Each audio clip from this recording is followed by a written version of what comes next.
राधे राधे, जय श्री कृष्ण। दोस्तों, कलयुग के मनुष्य कैसे होंगे, कलयुग की स्त्रियां कैसी होंगी, कलयुग में ब्राह्मणों का क्या हाल होगा, आइए जानते हैं। शिव पुराण के विद्वेश्वर संहिता के अध्याय 1 में ऋषियों द्वारा कलयुग का वर्णन किया गया है कि कलयुग के मनुष्य कैसे होंगे, कलयुग की स्त्रियां कैसे होंगी, वह सब वर्णन इस अध्याय में किया गया है। तो आज इस छोटी सी वीडियो के माध्यम से मैं आपको वह बताती हूँ। शिव पुराण के अनुसार जो धर्म का महान क्षेत्र है, जहाँ गंगा यमुना का संगम हुआ है, उस परम पुण्य प्रयाग में जो ब्रह्मलोक का मार्ग कहा जाता है, महातेजस्वी महाभाग महात्मा मुनियों ने एक विशाल ज्ञान यज्ञ का आयोजन किया। उस ज्ञान यज्ञ का समाचार सुनकर पौराणिक शिरोमणि व्यास महामुनि सूत जी मुनियों का दर्शन करने के लिए पहुंच गए।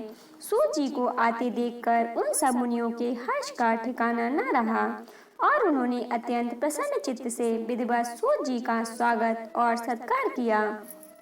उन विद्वानों ने सूत जी से कहा कि हम तो बहुत भाग्यशाली हैं कि हमने वेद व्यास जी के शिष्य के यहाँ दर्शन कर लिए हैं। आप तो समस्त कथाओं के भंडार हैं। तीनों लोकों में भूत, वर्तमान और भविष्य, इसके अलावा जो भी कोई वस्तु है वह आपसे अज्ञात नहीं है, यानी कि आपसे छिपी हुई नहीं है। यह तो हमारा ही सौभाग्य है जो उस यज्ञ का दर्शन करने के लिए आप पधार गए हैं। हमें तो ऐसा लगता है कि वेद व्यास जी के माध्यम से हमारा कुछ कल्याण होने वाला है। हे महात्मा, कृपा कर हमें बताएं कि कलयुग के लोग कैसे होंगे, कलयुग की स्त्रियां कैसी होंगी, कलयुग में ब्राह्मण का क्या हाल होगा, इस विषय में हमें बताएं।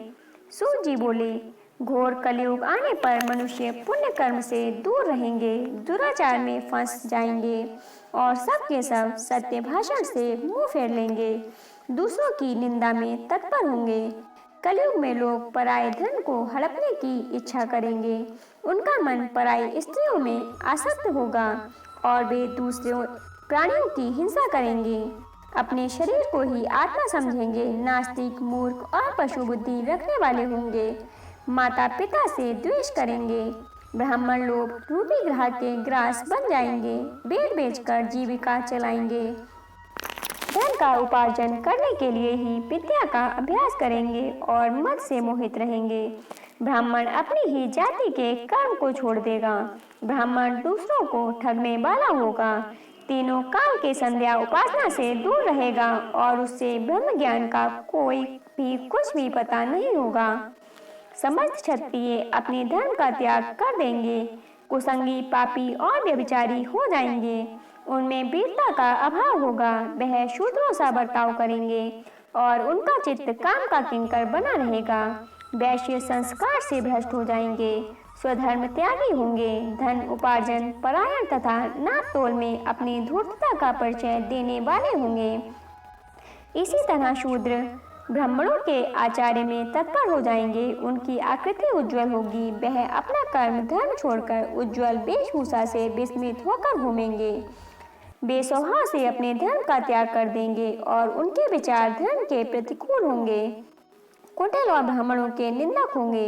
यदि धनी भी हो गए तो कुमार में उनका धन लगेगा, अगर विद्वान हुए तो वाद विवाद करने वाले होंगे, अपने को कुलीन मानकर चारों वर्णों के साथ वैवाहिक संबंध स्थापित करेंगे, समस्त गणों को अपने संपर्क से भ्रष्ट करेंगे।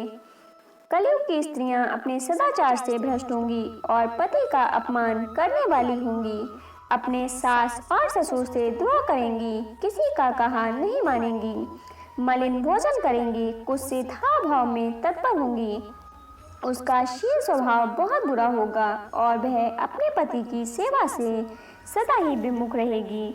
मुनियों ने कहा, सूत जी, इस तरह जिनकी बुद्धि नष्ट हो गई है, जिन्होंने अपने धर्म का त्याग कर दिया है, ऐसे लोगों को पृथ्वी लोक और परलोक दोनों में उत्तम गति कैसे प्राप्त होगी।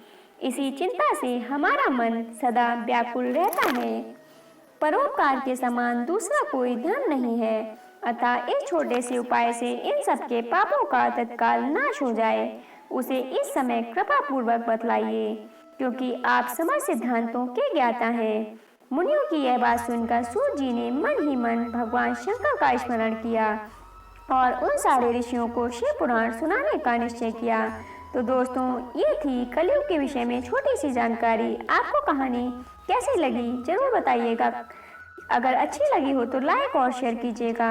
ऐसी ही अन्य जानकारियों के लिए और कहानियों के लिए चैनल को सब्सक्राइब कर लीजिएगा। कहानी को पूरा सुनने के लिए धन्यवाद दोस्तों।